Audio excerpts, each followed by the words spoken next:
Salut à tous et bienvenue dans cette nouvelle vidéo. Allez, aujourd'hui on va dessiner un nouveau personnage et en couleur cette fois-ci. Donc il s'agit de Rock Lee de la série Naruto. Donc vous pourrez trouver le modèle de référence, quadrillé et tout dans le Discord donc, que j'ai créé récemment. Donc je vous invite à rejoindre le Discord et du coup vous pourrez télécharger le modèle qui vous permettra de réaliser ce tuto. Allez, c'est parti. Donc pensez que vous pourrez trouver les liens dans la description, que ce soit du Discord ou du matériel que j'ai utilisé. Donc on va commencer par créer donc la silhouette du personnage. On commence par le visage. Donc toujours pareil, un cercle pour le sommet du crâne, les fameux axes qui permettent de tracer le milieu du visage dans le sens vertical et horizontal. Et ensuite on va placer la mâchoire. Je trace un axe pour représenter l'orientation de mon thorax et ensuite je vais tracer une forme assez simple pour commencer à placer le buste de mon personnage. Ensuite deux cercles pour représenter les épaules et ensuite le bassin. Donc là je fais bien attention donc aux proportions. Cette fois-ci c'est sans quadrillage, bien que vous aurez le modèle à quadriller sur le Discord, mais là si pour ceux qui veulent tester autre chose et aller plus dans la difficulté, donc c'est le moment de faire travailler votre observation. Donc on va prendre en fait la tête comme repère de dimension et on va s'aider par rapport à ça. Donc par exemple pour arriver au bassin j'ai on va dire l'équivalent de 3 têtes, 3 hauteurs de tête. Donc je vous invite vraiment à faire maintenant ces rapports de mesure pour progresser en dessin. C'est voilà, c'est essentiel quand même. Donc on vient positionner les mains. Sa main droite je vais venir la modifier tout à l'heure. Ensuite on va tracer donc les jambes du personnage. Voilà. On rentre pas trop dans le détail pour l'instant. Donc il faut savoir que c'est vrai qu'on me le demande souvent dans la description, c'est dans les commentaires, si j'utilise un modèle. Donc là c'est bien sûr je n'ai pas utilisé de modèle, Je dessine le personnage d'imagination, donc je lui fais prendre la pose que j'ai envie. Voilà. Donc je modifie un petit peu sa main.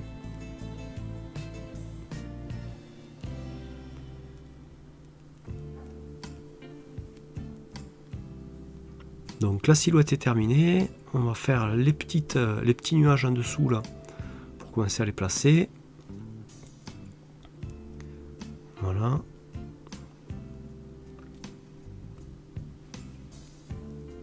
Et cette fois-ci on va pouvoir commencer à détailler un petit peu le personnage. Donc on va commencer par le visage.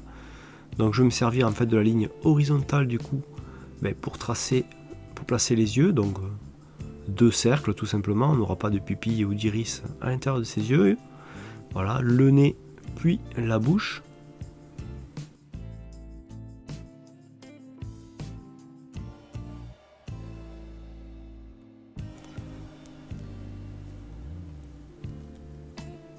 Ensuite on fait la forme de son visage, légèrement bombé au niveau de la joue, en dessous de son œil droit.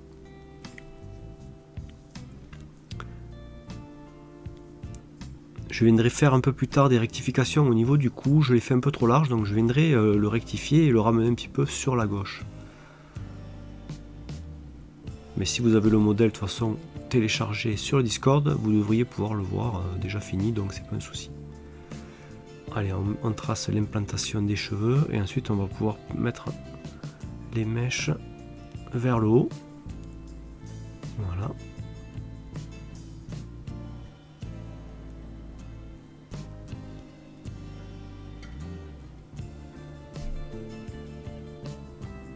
Je gomme les traits qui ne me servent plus.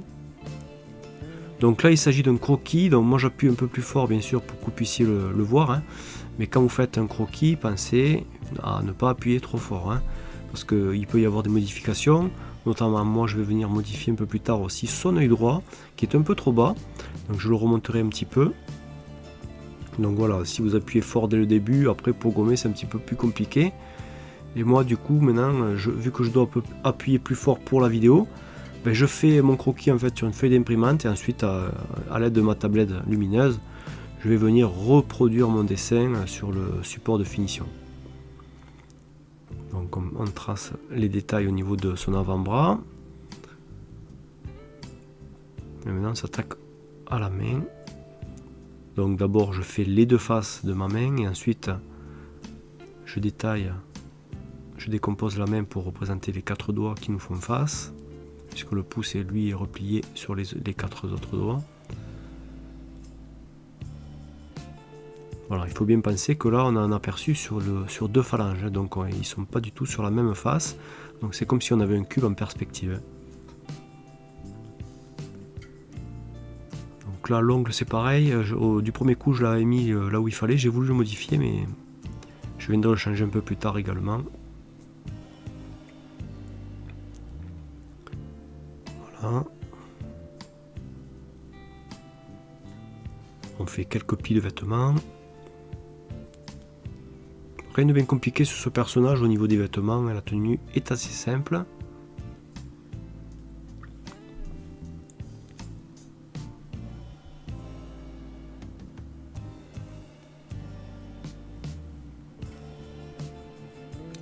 Pensez que de toute façon, tant que vous n'avez pas ancré votre dessin, il est toujours possible de rectifier une forme.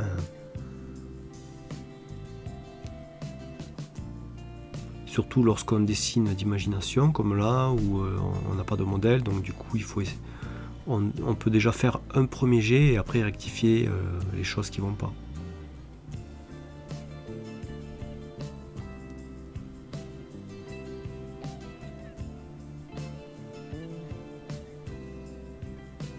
Donc là c'est pareil, au niveau de l'autre main on voit deux faces de phalanges, donc comme si on avait un cube en perspective de nouveau. Hein.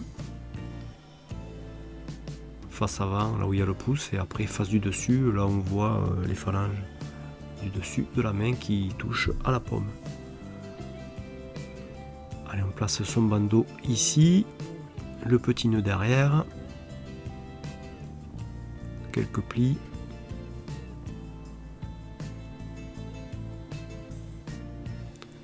Ensuite, on va dessiner la plaque et le symbole de Konoha.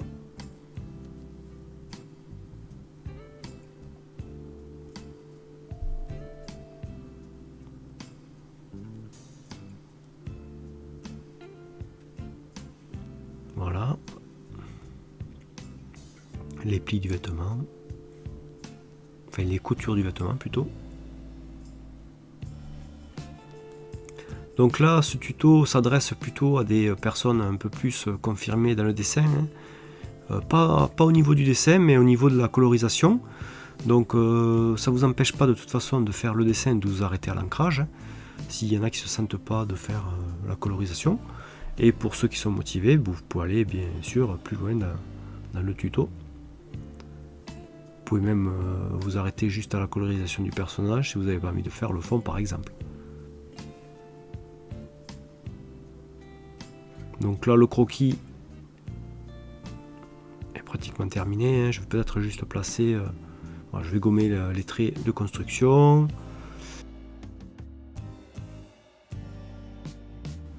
Et je vais pouvoir passer mon croquis en fait sur la tablette lumineuse afin de le reproduire sur mon support de finition. Voilà, c'est vrai qu'il manquait voilà, l'élément au niveau de la jambe, au niveau de la cuisse là. Avec la petite sacoche, les deux lanières, tout ça. Voilà. Je rectifie quelques endroits, je vais rajouter quelques plis par-ci par-là aussi.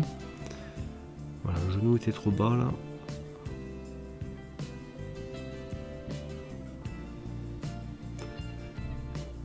La petite couture sur le côté de la cuisse. Les petits cailloux que j'aime bien pour représenter les effets de... pour représenter des effets de transformation, de mouvement vers le haut.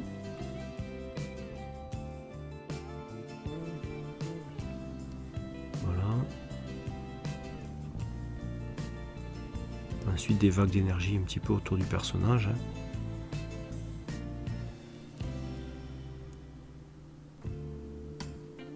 Voilà, voilà, je grise, mais bon, ça sert pas à grand chose pour vous, ne le faites pas.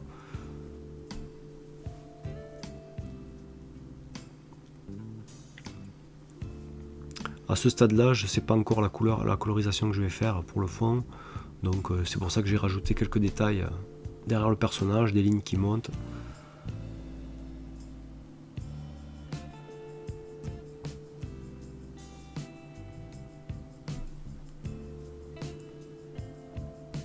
Allez, le pli au niveau de la cuisse gauche. Je grise un petit peu les zones noires pour me rendre un peu plus compte du dessin.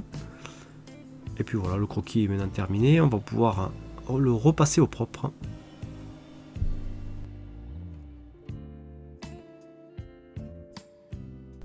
Allez, le dessin est repassé au propre, donc je prends mon stylo pigment taille 0,1 et je vais ancrer mon personnage. Donc n'hésitez pas à, par exemple, repasser d'abord les contours de votre personnage. Voilà, et après, dans un second temps, vous pouvez épaissir certaines zones. Comme je le fais, vous pouvez le remarquer, il y a des zones où je vais renforcer les noirs.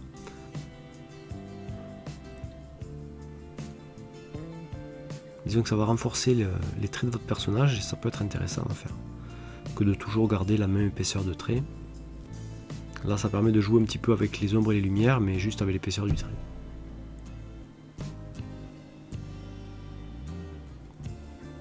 Là, déjà, quand on est à cette étape, on prend plus plaisir, là, on se lâche un peu plus. Là, c'est juste un travail de précision, hein. On repasse sur les contours de notre dessin, donc il n'y a rien de compliqué. Allez, on termine cette étape et on se retrouve pour la colorisation.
Allez, l'ancrage est maintenant terminé, on va pouvoir s'attaquer à la colorisation. Alors avant de se lancer sur les couleurs, on va d'abord faire des tests pour trouver les bonnes couleurs. Donc on va chercher la teinte, la couleur pour la peau, le vêtement, enfin tous les éléments qu'on a besoin. Là par exemple pour le fond, j'avais testé un fond juste avec l'écran de pastel, un autre en mélangeant un fond d'abord avec du feutre puis du pastel par-dessus. Donc j'ai sélectionné le fond au feutre puis le pastel par-dessus. Donc tout est référencé sur mon brouillon et maintenant je peux me lancer dans la couleur. Donc je vous invite vraiment à procéder de cette façon pour éviter de vous tromper parce que le feutre on peut que très peu le modifier ou que très peu l'arranger, donc faites attention quand même. Donc je vais procéder exactement de la même façon que ce soit sur les vêtements, la peau, le bandeau là, qui est attaché à sa ceinture, enfin tout ce que vous pouvez voir à l'écran. J'aurai une teinte claire pour les lumières, une teinte moyenne pour la couleur de base et une teinte foncée pour les ombres. Donc ça va être des aplats de couleurs, donc je vais délimiter mes zones comme vous pouvez le voir là. Ensuite, pour certains éléments, notamment au niveau de la tenue, pour arranger un petit peu, uniformiser tout ça, je reviendrai avec mon feutre le plus clair pour refondre un petit peu mes pigments des tons moyens. Et je reviendrai avec le même vert du ton moyen pour repasser une couche générale après, pour uniformiser la tenue. Donc pensez, quand vous passez vos couches avec le feutre, hein, de superposer les couches comme il faut, de ne pas laisser des zones blanches. Voilà.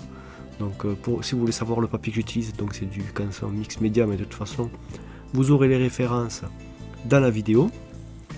Je pense que aussi je mettrai aussi toutes les références que j'utilise pour les couleurs dans la vidéo aussi, hein, dans la description de la vidéo, au moins si ça peut vous aider si vous utilisez des pro marqueurs ou brush marqueurs. Après, si vous n'avez pas du tout les mêmes feutres que moi, ce n'est pas un problème, hein. Vous pouvez chercher les couleurs comme je vous ai montré en début de vidéo, là, avant qu'on commence la couleur. Donc vous faites votre brouillon, vous recherchez la couleur pour la peau, enfin les 3 couleurs pour la peau, les 3 couleurs pour le vêtement vert et ainsi de suite. Donc il n'y a rien d'important à ne pas avoir les mêmes références que moi, hein. C'est juste s'il y en a qui ont les mêmes feutres que moi, et ils pourront utiliser les mêmes couleurs, tout simplement. Donc là on a réalisé la peau, ensuite on s'attaque au bandage en blanc, donc une zone gris clair. On va laisser le blanc pour la zone claire, on va utiliser un gris clair pour la zone moyenne et un gris foncé pour les ombres.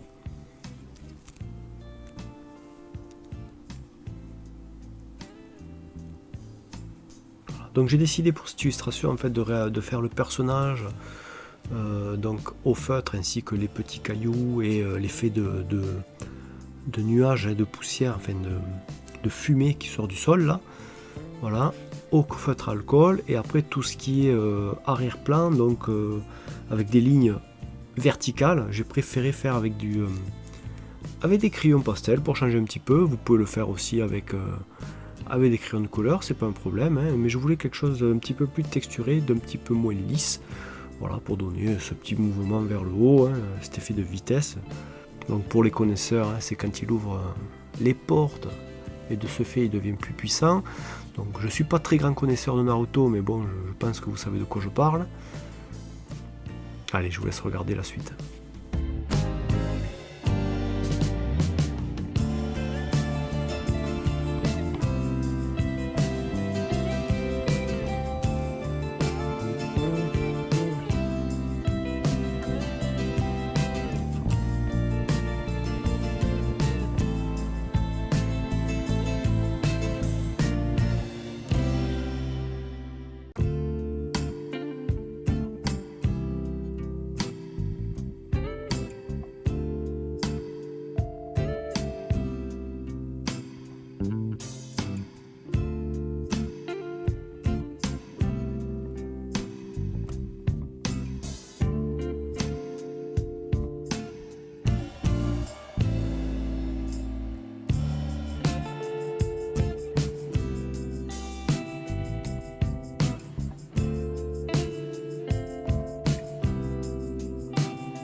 Donc là on va s'attaquer aux vagues d'énergie, donc je vais utiliser pareil, 3 couleurs, un bleu clair, un bleu un peu plus foncé et un bleu foncé. Donc je vais passer ma zone claire, ma zone moyenne et ma zone foncée, et je reviendrai avec ma zone moyenne pour fondre un petit peu le foncé. Donc le tout c'est de créer des petites vagues qui s'entremêlent là, dans tous les sens, en laissant une zone claire au milieu. On viendra de toute façon blanchir un petit peu certains endroits avec du crayon pastel par la suite, hein. Ou si vous n'avez pas de crayon pastel, vous pouvez faire avec du Posca blanc ou du Blanco, ça marche très bien aussi. Donc voilà, donc là c'est un petit peu aléatoire hein, qu'on le fait. Je remplis ma zone bleue, je délimite ma zone bleu un peu plus foncé. Voilà, donc comme là vous avez pu le voir, j'ai fondu un petit peu, j'arrive pas au bord du personnage avec les vagues d'énergie, hein, parce que j'aurai mon aura verte autour du personnage. Donc je viens fondre un petit peu la transition entre le personnage et la vague d'énergie avec en fait le blender tout simplement, donc pour en enlever un petit peu, et vous voyez ça crée un fondu entre le blanc du papier et le bleu de la vague d'énergie. Donc je vais procéder exactement de la même façon pour faire le fondu entre le personnage et le fond rouge. Donc la première couche de rouge pour après passer mon pastel. Donc vous voyez, j'arrive pas au bord du personnage, donc ça il faut faire attention. Je passe à chaque fois mon blender pour fondre un petit peu la transition entre le blanc et le rouge. On peut également passer d'abord un petit coup de blender autour du personnage, par exemple sur la zone où vous voulez vous arrêter, et après revenir tracer le contour avec votre feutre, et ça va se fondre plus facilement quand vous allez revenir avec votre blender pour travailler la transition. Donc là, même s'il y a des marques, c'est pas bien important de toute façon, parce qu'il y aura les coups de crayon qui sont tracés verticalement dans le sens de la hauteur. Vous voyez, je fonds bien la transition entre le rouge et le bord du personnage. Voilà, ça va me permettre de vraiment de créer l'onde d'énergie verte qu'il y aura tout autour du personnage que je vais faire avec le crayon pastel vert.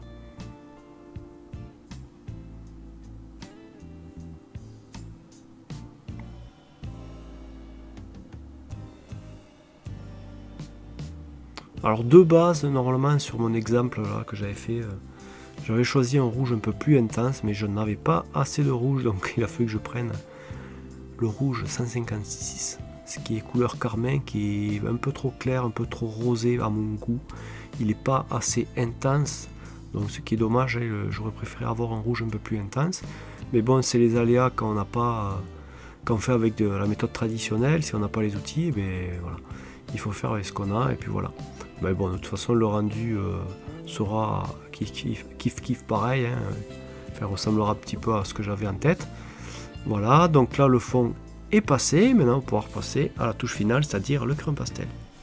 Mais avant ça, comme je vous l'avais dit en début de vidéo, je repasse ma dernière couche de vert moyen pour uniformiser un petit peu la tenue. Donc je fais attention de bien croiser mes couches, je regarde par là où je commence et là où je termine, hein, pour pas créer des zones sèches en fait. Hein. Si je laisse sécher mon feutre et que je reviens par-dessus, je vais forcément créer des marques, donc il faut faire attention. Donc là je prends mon crayon pastel, donc vous aurez les références dans la description, et je trace en fait des traits verticaux, donc de bas en haut. Je peux venir les estomper avec un estompeur.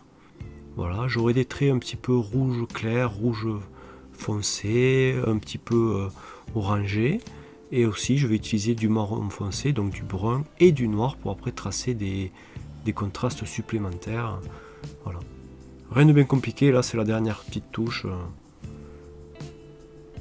pour le fond du moins, parce qu'après il manque quand même l'aura verte autour du personnage.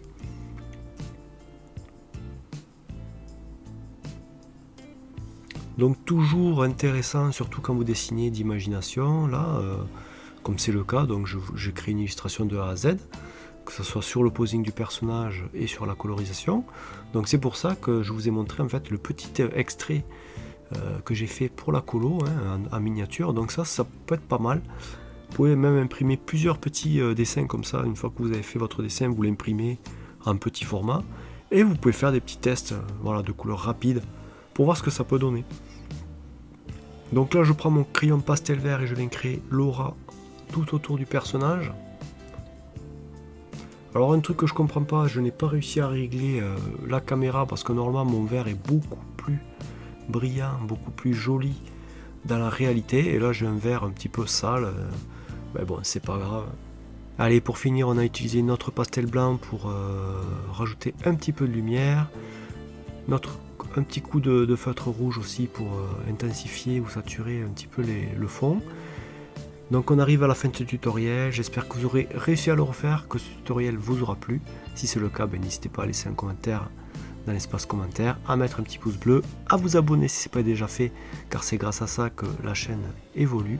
Et sur ce, moi je vous dis à la prochaine, et que le dessin soit avec vous. Allez, bye.